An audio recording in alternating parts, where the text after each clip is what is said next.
एक ऐसा युग था जब युद्ध और विनाश 5 महान साम्राज्यों पर छाया हुआ था, और आशा एक बुझती हुई लौ की तरह टिमटिमा रही थी।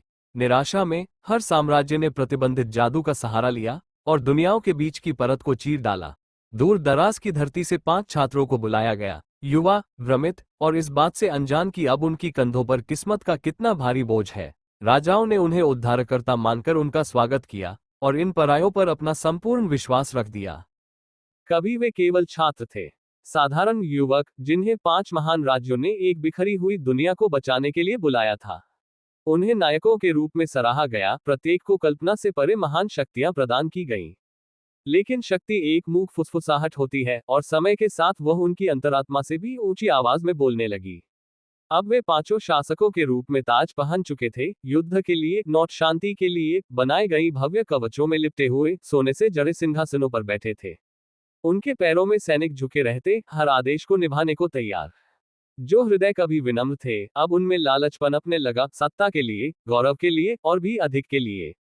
दुनिया कांप उठी। एक ने अपनी हथेली की एक हरकत से पूरे गांवों को जला डाला, निर्दोषों के घरों को आग की लपटों में घिरते देखा।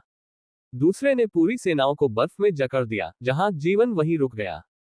तीसरे ने धरती को चीर डाला, फली फूली हुई नगरियां मलबे में तब्दील हो गईं।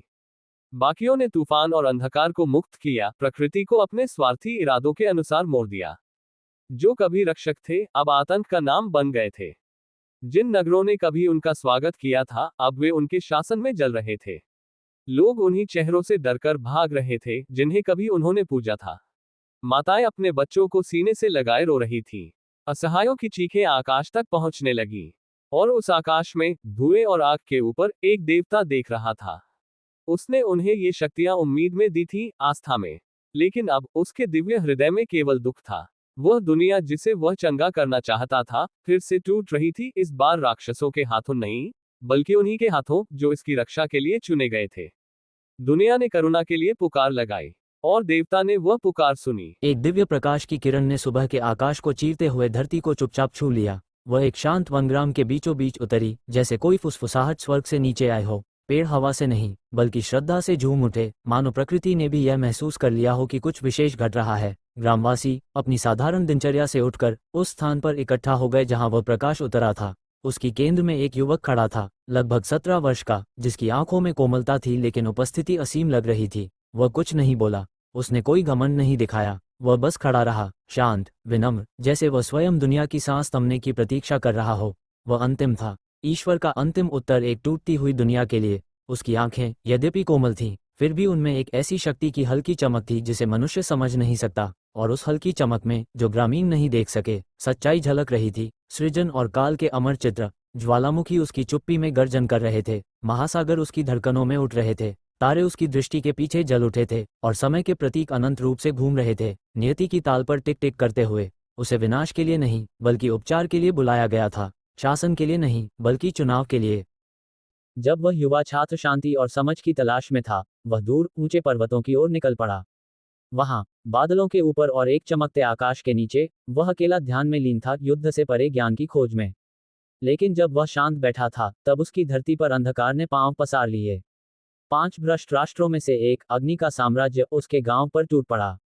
काले बादल आकाश को ढंकने लगे, और कवचधारी सैनिक मशालें और तलवारें लिए गांव में घुस आए। निर्दयता से उन्होंने गांव को आग के हवाले कर दिया। घाटियों में चीखें गूंज उठीं, जब आग ने लकड़ी, मांस और यादों को निगल लिया। जब उनका क्रोध थमा, तो केवल सन्नाटा बचा, वहां जहां कभी जीवन था, अब केवल राख थी। जब छात्र लौटा, तो उसे केवल तबाही मिली। हवा में धुआं और दुख तैर रहा था। वह राख के ढेरों के बीच घुटनों के बल गिर पड़ा, उसका हृदय टूट चुका था, उसकी शांति चकनाचूर हो चुकी थी। वह बहुत देर से लौटा था।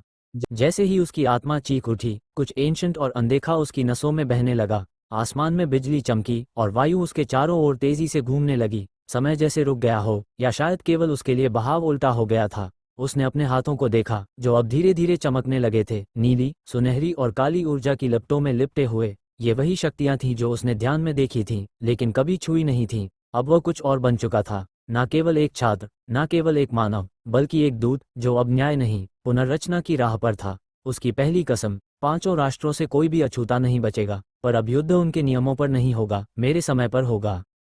जैसे ही वो अपनी नई शक्तियों के साथ खड़ा हुआ, धरती थरथराने लगी। दूर कहीं पर्वतों के बीच किसी प्राचीन मंदिर की घंटियां स्वयं बज उठी, मानो संसार ने उसके पुनर्जन्म को पहचान लिया हो। चारों दिशाओं में अंधकार फैलने लगा, लेकिन उसके भीतर अब कोई भय नहीं था। उसके भीतर जो बह रहा था वह केवल शक्ति नहीं थी, वह समय का उल्लंघन, तत्वों का नियंत्रण और चेतना का उत्कर्ष था। वह चल पड़ा। हर कदम के साथ जमीन पर गहरे निशान उभरते गए, जैसे स्वयं धरती उसकी राह को स्मरण में दर्ज कर रही हो। पहला लक्ष्य, दक्षिण का लोह राज्य, जहां अंधी सत्ता ने उसकी मां की चीखों को कभी दबा दिया था, जहां न्याय कभी बिक गया था और उस सौदे में उसकी मासूमियत खो गई थी। पर इस बार वह छात्र नहीं था,